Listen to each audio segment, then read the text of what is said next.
Nitin Kamath had started Zerodha in about 2010. Very slow going during those initial years. Always Reading had built a trust brand. What is the moat there? I think now that I understand, looking back on that journey, tech is the moat. Yeah? Is Zerodha tech's way superior? Also in-house. On today's episode of the GrowthX Inner Circle, we have Siddhant Jain. Siddhant is the co-founder of SAS Online, a platform built for traders making more than 70 crores in revenue.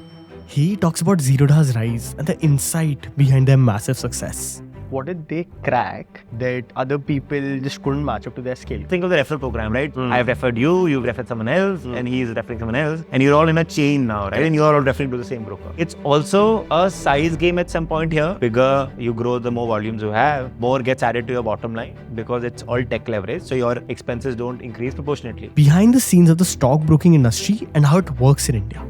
With money, trust is paramount. It gets built over decades and gets broken in a day. If you have, let's say, 10 lakh rupees and that's a major chunk of your entire life's worth, would you go with an ICICI or some new upstart? And his advice for early founders from his 10-year journey.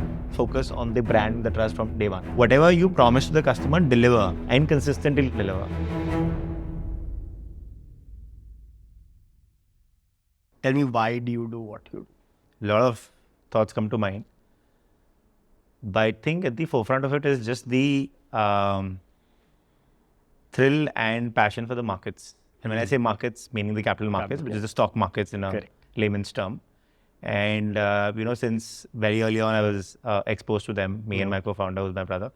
And that's all we've seen. Like CNBC was the TV channel on during dinner times growing up, But where did it start from? Is it like a family thing? Who introduced it to you? So it is a family thing. So my father has been a stockbroker since 95. Yeah.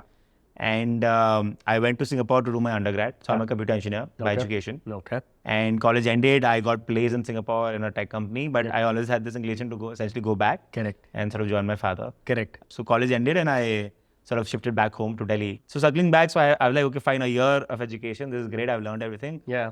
Borrowed capital from dad and started trading. 3-4 months went well. Great, making money. I think he also got some confidence about wow, he's doing well. He got me some clients money also, fine, you manage this amount as well. Okay. So I think back then I was managing a corpus about almost about 50 odd lakhs, which is I think a big amount for a 22-year-old. For sure. And so I think come the 9th or the 10th month and I got hit so bad that all my 8 months of profit got wiped out and 50% of the capital also got wiped out. Crazy. So that happened with me. Yeah, and I lost the entire profit and I lost part of the capital as well. And that was a big shock. As a 22-year-old, I had never envisioned losing as much capital or even losing for that matter. Correct. And so I shut it down. And so that was an extremely costly and expensive education, but an extremely useful one. Because by that end of about two odd years working with my father in the brokerage, I'd learned the ropes of being a dealer, being a trader, knowing the in and outs of the technicalities of the market in the sense of how the options and futures work, how the contract works, the structure of working with the exchanges and SEBI and so on and so forth. So I had gotten that education. Yeah. And so this is around 2013, end of 13, 14. And by the time, so my elder brother was also in the business, Shrey, and he's the founder at SAS and I'm a co-founder. And so I think by that time we were also thinking what else to do. And we wanted to, and so the brokerage was structured in a way that most of it was proprietary. So dad was a trader and he had some clients, H&I clients, used to come and sit and do trading. Correct. Frequent traders like I mentioned. And that was about it. We were not a retail brokerage. We had no branches. Correct. Just the one office in Delhi where we stay. And that's how it's already run it. Yeah. And big brokerages, so Motilal and IFLs, all of them essentially retail brokerages, right? That's where they got in the volumes. Correct. And so in an offline mode to compete with them was obviously not possible. And we studied the US market. He studied the US markets back then. And we saw that in the last decade in the US market, what had happened is that a shift had begun to happen where these online discount brokerages firms had propped up. Yeah. And a lot of volume had shifted from these so-called traditional brokers to the online discount brokers. And so we started studying the Indian markets and Zerodha had started. Nitin Kamath had started Zerodha in about 2010. In 13, still no one knew about Zerodha at all. Correct. Very slow going during those initial years. But we being brokers, we had an idea, so we started that model. There's another firm called RKSV, which is now called Upstocks. Yeah. Those guys had also started about 11, 12, so a couple of years old. And they were doing interesting stuff. They had no volumes, but they had figured out the delivery and the service model at least. So we essentially had free tech from NSE during that time, right? We didn't have to do any of that. And internally we thought that we have the license, we have a running broker in terms of operation setup, and we know the business. Correct. Let's start an online retail brokerage and see where it gets us. Let's look at more depth here, because I think a lot of people are curious around this.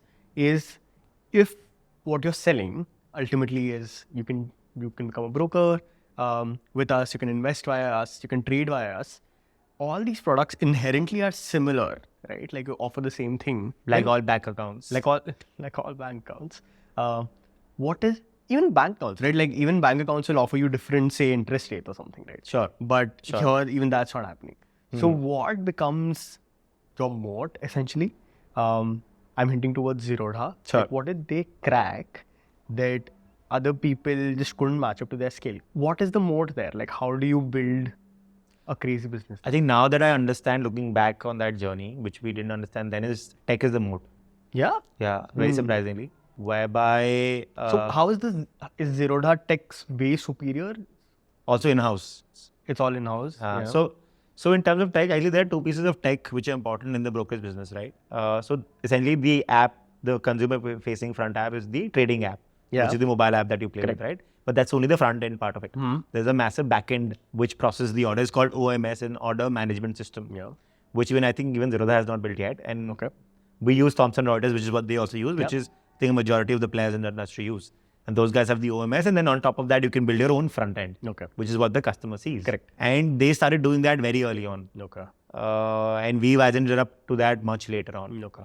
And because that part, which is consumer facing, is in-house, so you can control how it looks, how it feels, the UI, UX, and the experience of the customer on it, which is also what the customer sees you as an entity, right? The customer's only POC, point of contact with you is initially the app, Yeah.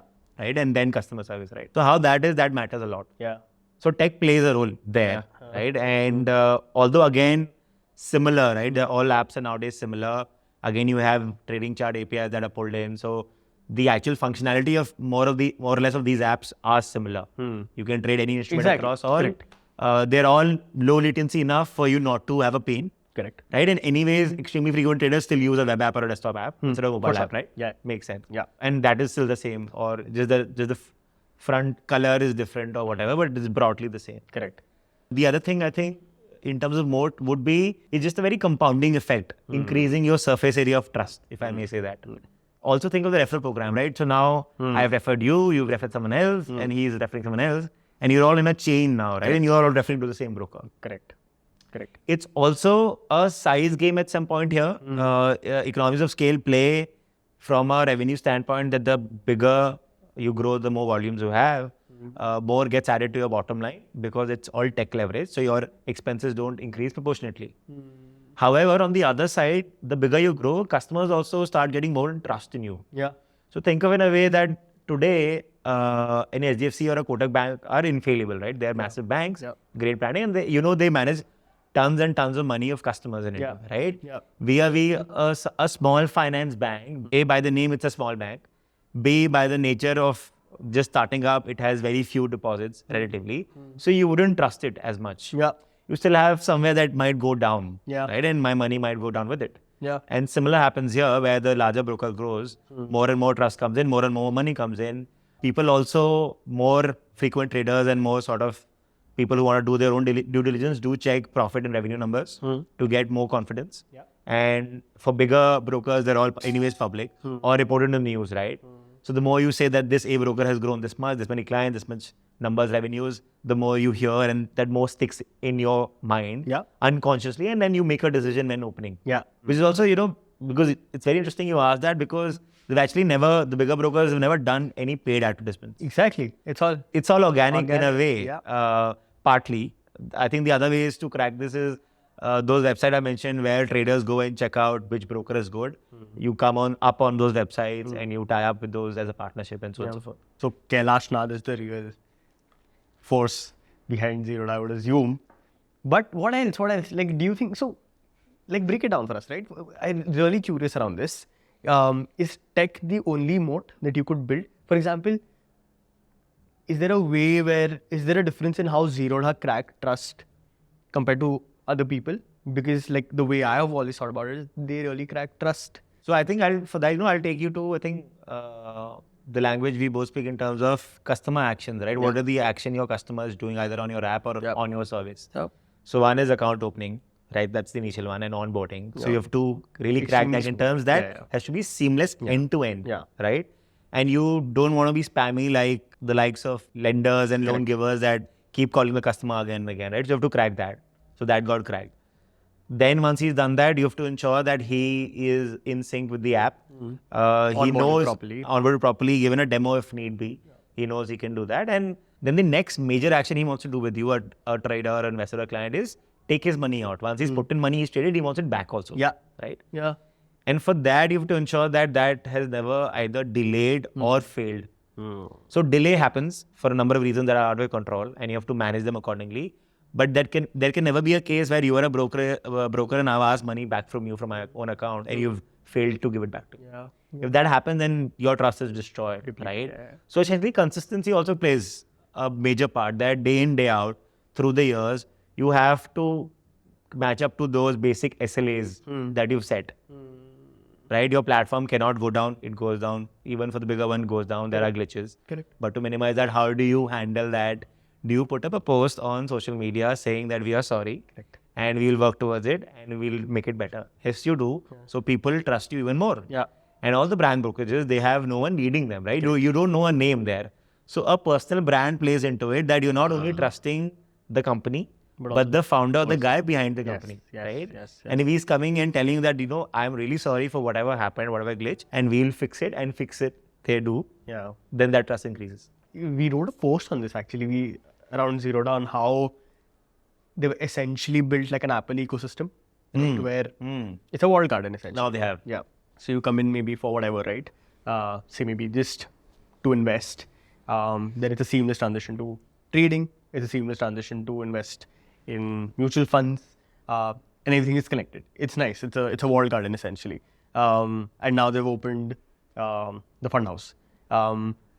Do you tell me if this is how essentially all brokers will have to scale, where they become horizontal in that sense, because your customer is similar. They will want, if they're trading with you, they would also want to invest with you. They would also want to invest in like mutual funds or whatever. That is the same person. Is this how all players will essentially expand? It's actually the other way around. Is this how all players already are? And the newer ones are just catching up. Exactly. So any traditional brokerage that you pick up, or even a bank brokerage, and the term bank brokerage comes from the fact that they already have a bank. Correct. So HDFC already has a bank, it has a brokerage, it already has a AMC or a fund house. Correct. Has an insurance company also. And has a lending arm as well. Yeah. So anything to do with money, you can do within the HDFC ecosystem. And similar for all other banks, as well as the bigger traditional brokerages, right? So that's the way they've always been, and the new ones are just catching up. Makes sense, like you said, that so trust is also fungible across products or categories, right? That's the good part about it once you've built it. So if someone is trusting you to do A in wealth, he'll also trust you to do B in wealth. Or at least there'll be more of a it'll be easy to acquire that for B, let's say. For sure. Like that, right? We had the brokerage running, that was doing fine. My father was running his prop, and we took some space in the same office, put some terminals, hired a couple of people, and created a rudimentary website. And we kept thinking what to call it. We weren't very innovative, to be honest. And we shortened it up and we called it SAS Online. The other reason was that we already had a website, because SEBI had a mandate that back then, even for brokers, you had to have a website. So the other disruption that happened, and I don't think we can take credit for it, again, that had already happened in the US. And Zerodha started with that, saying that we'll give you 20 rupees per order. Whereas traditional brokerages were charging you a percentage as brokerage of the trades that you do, right? And we came in and we saw that Zerodha was already doing 20, RKS was doing 20, and we thought we should do something a little different. Otherwise, it's all the same cookie clutter approach, right? So we started with 9 rupees per order. So we even halved that even further. And that stayed till today. And that stays till today. Correct. And not even that, and we thought we should do something else to attract, because 20 and 9 are not so far apart, right? Even though it's an extremely price-sensitive Indian consumer market. And that's probably not the only reason the customer will come to us. So for frequent traders, we release a plan called 999 Unlimited Plan. Which is basically you can pay $1,000 a month and trade unlimited, no questions asked. And only you do it. No other broker till today does it, right? Now a lot of people do it, but back in those days, initial 3, 4, 5 years, we were the only guys doing it. And it's a bit of that, apne pair pe kulali mandi, you are restricting your own revenue capping it up, of course. But that also becomes a draw, sort of tofu for the customer to come in, right? And that stays till today as well. So we started with those plans and that model, and that began in 13. I joined towards the end, and that's the story of the inception. Okay, so one clarity that you always had, that we'll be trader first, because I'm assuming retail participation in that sense was not as high during that time. So we had that for a couple of reasons, because as I mentioned, I was a trader. My brother, before he was doing that, was also a trader. Father has been a trader, still is a trader. So we had that mentality. And we also understood inherently that with a 9 rupees per order plan, again, I don't want the customer to lose money, but I want to earn as well, right? Correct. So more the orders, I'm still earning more. Correct. So even though it's not a percentage, Correct. but the more the customer is trading, we're still earning more. Yeah. And that comes from frequent traders. Correct. Right? Correct. And hence, and that flows into future and options. Because in equity, let's say you want to buy Reliance, right? Let's say 10 shares. So you buy it today and you sit on it, right? Yeah. Even if you're doing short term, you'll set in a week, maybe 2 weeks. Exactly. So that's about 2 trades a month or 4 trades a month. That's about it. But for future and options, whether you're doing future on options, extremely high frequency traders are maybe even doing 1,000 or 2,000 orders a day. And I'm a trader today, so I do as much. Yeah. And probably mid-level traders do about 100 to maybe 50 to 100 orders a day, and then there are low-end traders who probably do 10 to 20 orders a day, just with the nature of F&O. Crazy. Right? So that was traders first. So our tagline is buy traders for traders. But that was actually true because we were traders and we wanted to build for traders. Yeah. And we also thought that, think of the overall market perspective, right? Like an investor who's putting in money in the markets for the long term, who's buying shares or stock, right? And he doesn't care about the short-term fluctuations. Correct. So the brokerage difference really doesn't matter to him. Yeah. If he's only making 10 trades a year, right? So whether it's 9 or 20 or he's being charged 0.5%, it's hardly anything. So he will not switch to a discount broker, one. More than that, there's no trust built in yet in the model, in us, in Zerodha, in Upstocks, right? So why will people switch to us and not be with their HDFC securities, SS securities? Correct. Which, funnily enough, is still the case today. Top 10 brokerages if you pick up, apart from Zerodha, Grow Now, and Upstock, and I think Angel One, the other 6 are all bank brokerages, even till today. And there is still a stark difference in the way they serve, the app, the tech, and so on and so forth. Right? But still, that trust in a decade has not been broken. Crazy. Think about it, right? Like if you have, let's say, 10 lakh rupees and that's a major chunk of your entire life's worth, would you go with an ICICI or some new upstart? With money, trust is paramount. Correct. Right? It gets built over decades and gets broken in a day. Correct. And we've seen that over and over again. Correct. Right? So that was also the reason that we didn't want to attract investors, because they wouldn't ideally come to us any which ways, right? So that ICP or that target demographic is very clear. Correct. And hence the plan. Nice. And hence the initial branding and the Google ads that we ran. Okay, so let's talk about the PMS stage. Right? So you've built it. Now you have a product that's ready. You have your small office space. Tell me about that journey. What were initial reactions like? What were initial few users like? Fat kya raha tha? Oh, crazy stuff. Yeah, crazy stuff. We used to get this.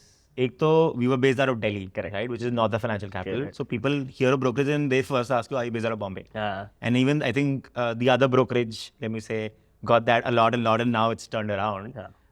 So we always do have this trust deficit, especially South Indians, we felt, don't trust North Indian businesses in that sense, and Delhi had a bad name. Crazy. So because we were all over phone, right, and online, so places like Thrissur in Kerala and other places in Ernakulam and stuff in Tamil Nadu, right, we used to get clients from there. They used to see Google ads and they used to click on it, get on the landing page, fill the contact. We used to call them, sales team to thi nahi, ki sir aise hai, this is the brokerage, this is the plan, we'll send you an email, this is the doc.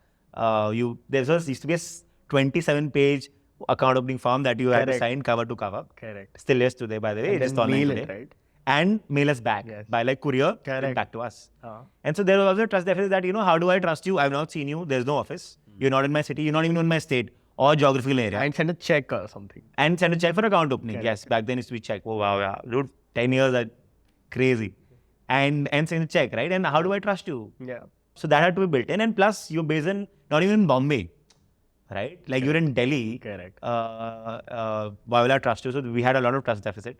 And so early on we figured, and we ran with the referral plan very early on. And that also, again, I wouldn't take credit that we innovated or something. I think got inspired from a lot of places. It was clear that it was working for a lot of people, even the States also it was working. And we were very happy to sort of give that to the guy who was getting the client in to us. So the referral plan that we run, which is the same it has been for the last 1 decade, is essentially that you refer a friend of yours and we give his brokerage back to you month on month forever. And up to 50%. So it's slapped, starts with 20 and goes up to 50. Crazy. Basis on the amount of brokerage that your referees are able to generate. Correct. Right? And we used to settle that month on month and give it back. Correct. So initially started getting a little clients in, and then we got a little wise up a little, and we figured कि कोई resource से बंदा call कर रहा है कि sir सब कुछ बढ़िया but trust नहीं हो पा रहा है. So we used to find a client in his geographical area. तो केरला में कहीं और client ढूंढा पहले. Correct. कि कोची में कोई client है, आप इससे बात कर लो. ये हमारे साथ ट्रेड कर रहा है. Yeah. तो ऐसे पहले हमने मैचिंग कराना, कनेक्ट कराना शुरू करा. First, we used to do state because we didn't have clients, and then we got deeper. We used to do cities, and then we got to pin codes also. Crazy. Right? We used to do that matching. So that built a bit of trust. Initial website was red and blue. Those shoes of HDFC. There's been research, helps build trust, especially for a financial product. Everything was extremely transparent in terms of everything was disclosed. There were mandatory disclosures from SEBI plus the ones on top of us. Correct. And transparency, I think, was a big jhanda we used to carry back in the day. कि no hidden charges, जो brokerage है वही है और कुछ नहीं है, कोई extra fees नहीं है, 200 रुपए account opening fees है. A lot of brokerages back in the day, and I think some even now traditional ones, require you to keep a minimum balance, like banks do. So we didn't never have that requirement, right? So we should tell people कि sir 200 रुपए है, आप check भेज के देखो, नहीं समझ आएगा तो बंद कर लेना. Worst case scenario, 200 rupees is plus courier के fees is what you have to lose. Correct. Right? Yeah. So easy onboarding. Yeah. In that sense. Yeah. Although 27 page का form भर के both ends sign करना, crazy amount of friction, which I solved later on. Yeah. But easy onboarding in the sense कि in terms of a monetary loss. Yeah. And then also something we did is there were websites which used to recommend brokers. Achha. Sort of enough partnership model. So we tied up with those, and a lot of inflow used to come from there. And those were trusted websites, so we used to come in there. And then, as it happens for any sort of product, that initial early adopters and then middle and then it's going in market में फिर news जा रही है. Back in the day, there used to be a forum they used to run for brokerages. It was called Trade Genie or Trader Genie or something like that. Okay, a very sort of a Reddit style forum, extremely clunky. But वहाँ पर traders used to post their queries. So we used to go and do ghostwriting and stuff there. From multiple accounts and नाम डालते थे. वहाँ से client आता. This is also to attract frequent traders who value the differential in brokerage we are able to give them. Cool. So this is still the PMF stage. PMF stage, yeah. How many users at the end? And this is 2014-15. About 14 made maybe 15 starting around a year and a half, 2 years after starting. Got it. And what numbers were you doing then? I don't remember now. I think we reached 1,000 clients. I think that was one first milestone sort of thing in about a year maybe. And I think around that time we figured कि ये चल रहा है, business is working. Because the other part was that every client is a paid client from day one because you're charging every client. Correct. So there's no monetization issue or a problem to solve. So money is coming in, and it's a economies of scale business because we were tech leveraged, right? Yeah. No brick and mortar stores, no overheads, no RMs, nothing, right? So each additional client is bringing additional revenue. Yeah. Team sizes increase and tech costs corresponding increase, but not as much. Yeah. So around 1,000 clients, we realized that this is working. We are making money as a business, and this is great. Let's do it properly. And then we get into that 0 to 1 stage, I think, after that. Interesting. But also tell me how does it work? For example, 9 rupees per order, I'm assuming is will give you way more in revenue compared to 999 per month. And these are two separate business models essentially. So 999 is like a subscription business essentially. Yeah, it's a subscription. Right? And then this is a per order thing. So did you see what's interesting there? What are your learnings from there? What does better? It actually came down to about 50-50, and even today it's about 50-50, where about 50% of the clients are at 9 per order and 50 are at 999. In the initial days, it's interesting you ask us, we also ran this, I think Abhi if I'm not wrong, that you can switch between the two schemes within the month, right? Correct. And that switch is pro rata. So how the client used to start off is कि trust बना, form भेजा, account opening हुआ, demo लिया, then शांत है. Then 2-3 दिन में probably 5,000 रुपए ट्रांसफर करके देखे. फिर देखा पैसे पहुंचे नहीं पहुंचे. चेक किया, हाँ पैसे पहुंच गए. फिर ट्रेडिंग शुरू किया एक बार, ठीक है. And then initial by default is 9 per order. तो 2-4 दिन ट्रेड किया, then realize कि अच्छा ये 999 ज़्यादा मेरे को beneficial है because I'm a more frequent trader. Correct. So he shifts within the same System, month. yeah. So we don't charge him the entire 999 amount. We charge him pro rata for the number of days left in the month. Oh, okay. So again, being extremely customer oriented and customer centric, कि ठीक है ये fair is fair. If you trade for 10 days और 999 month का है तो 1/3 we'll charge you, which is 333. Crazy. So we used to do that. So there's a lot of shifting back and forth, and a lot of traders do this also. And it is so amazing to see how even $1,000 matter to people who are trading with lakhs of rupees of capital. That if they're off for a month due to whatever reason, they'll shift the plan from 999 to 9. Oh, crazy. And you allow that? And free shifting. We allow that, no issues. And earlier it used to be a mail thing because we didn't have tech tools built in. And now you can just toggle on your login. Crazy.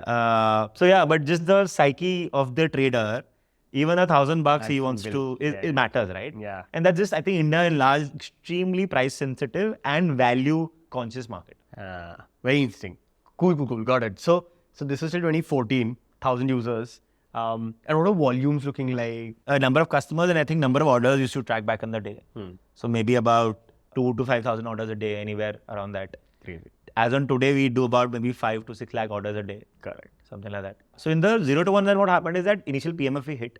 And then at this point of time, we were only members of NSE, which is the equity exchange. So you could only trade equities on our platform. Achha. Then that phase came in of 0 to 1 where we started on one hand hiring people, creating teams, processes, structures, so on and so forth. And on the other hand, we started adding products, complementary products. So think in a way that for a e-commerce business, you start with one category and start adding other categories, right? Correct. So we just had equities. We took a decision to add commodities, for which there's a separate exchange in India, which is called MCX. You have to take a separate membership, it's a separate company, in fact. And so we set that up. In fact, I set that up. By the end of your 0 to 1, this 2017, so share numbers again. So 0 to 1 happened. What was that stage in the company? I think by 17, we had reached a good, I think, probably 10,000 odd clients. And, we had all categories up and running from a brokerage point of view. So we were at par with competition, let me put it that way. Whatever you could do at another broker's, you could do at ours. That was the other thing in terms of offerings. We had a team size of maybe about 20, 25 odd people. Right? So we built out teams that set processes and structures in place. In terms of revenues, I think we would have been doing maybe within a range of, I would say maybe 5 to 10 crores, maybe a little higher. Interesting. So also give me a sense of like the competition now. So for example, you said Zerodha had started in 2010, JSK. RKSV. Yeah. What were they looking like? So you said, of course, you were on par in terms of like features, whatever you could do there. Right. But how are they doing? Like, who's leading? Zerodha was always leading. I think Nitin Kam has done a great job there. Always leading, had built a trust brand. Even RKSV. So they were both doing very well and much better than us. But the difference wasn't as stark as it is today. So this has been very interesting. I want to focus a lot on what's next, right? Something, for example, with my knowledge of investing is basically what's next for SaaS and what's next for, say, innovation in this space. Because one basic thing that I understand is, hey, the US allows you to fractionally invest. India doesn't allow. I don't know if it's allowed or it's not allowed. It's not allowed. So what's happening next? For the industry overall, I think algo. Yeah. Algorithmic trading, which is called algo in short, right? That's come up in a big way last couple of 2-3 years. A lot of regulations SEBI is trying to put in, still nothing yet. There's been a couple of white papers. Essentially how that works or happens is, I told you at the starting, I was manually punching in trades, right? Now that you can get coded in a computer language and get the algo bot to do it for you automatically. And how is that helpful is also people misunderstand. Algo is not a panacea or a one-fit-all solution. Or if you do algo, you're doing crazy trading. The core strategy still is coming from you as a human or your brain. It just executes. Just execution is getting better, but that's actually a big edge. Because essentially what plays in the market is greed and fear, right? You either sell your winners too early because you're greedy. Or rather fearful that it'll just drop any moment. Or you don't sell your losers early enough. And that's what hits most traders. And that's what hits consistency also. And what algo allows you to do or auto execution allows you to do is completely skip away or cut away the manual, emotional part of it. And you've devised a set of rules or structure, systemic trading, and that's just happening. There, the algo is not thinking or is not being emotional or getting in fear and greed. Right? That is one. And secondly, obviously, is sometimes operational manual issues do happen.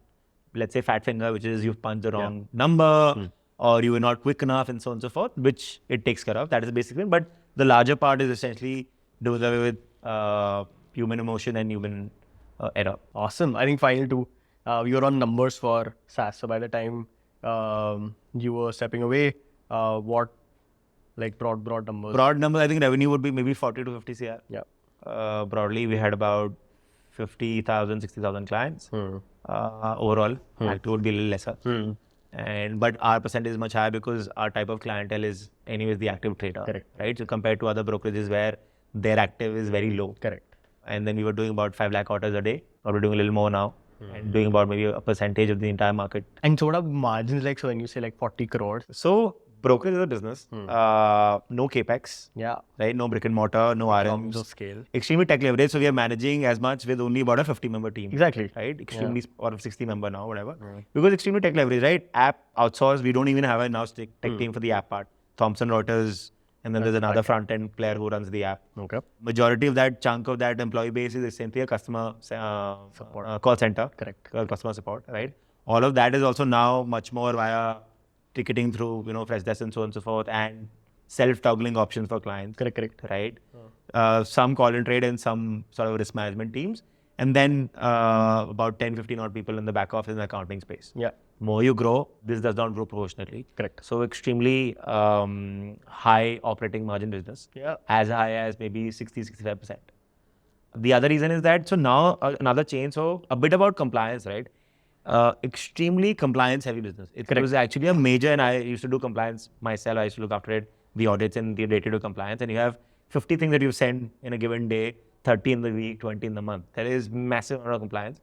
And it's gone up like tenfold in the last 5 years. If a founder is building in Fintech, Yeah. what would you suggest they do? I mean, broader range Fintech, I think a couple of things which now I've learned of the last 10 years journey is that one of the things we didn't focus on is focus on the brand, the trust from day one. Right? So be on social media, create a personal founder brand if you can. That really helps. Yeah. Especially if it's a retail mass product and not a B2B SaaS sort of thing.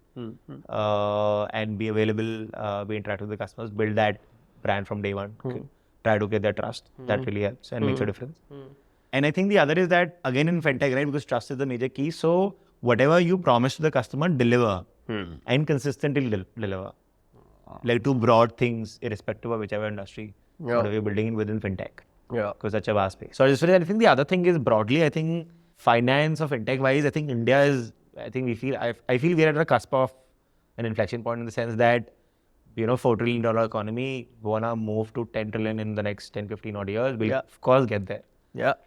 And it stands to reason, basic logic that financial services, BFSI is about 30-35% of GDP. I think around that range, right? Okay. So if you have to grow, this chunk has to grow. Yeah. And this will go phenomenally, right?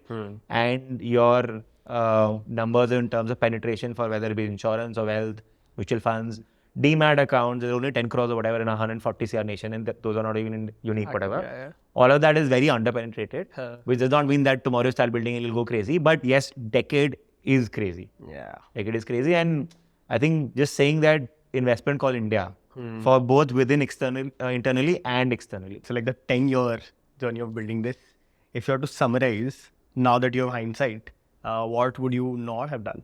Like there was one point in time where at one point of time about 10 odd people had left within a span of 3 months, and my entire team I had to pre-build from scratch. Crazy. And that's also attributed because I was very raw at that and I didn't know any better, and then I learned that.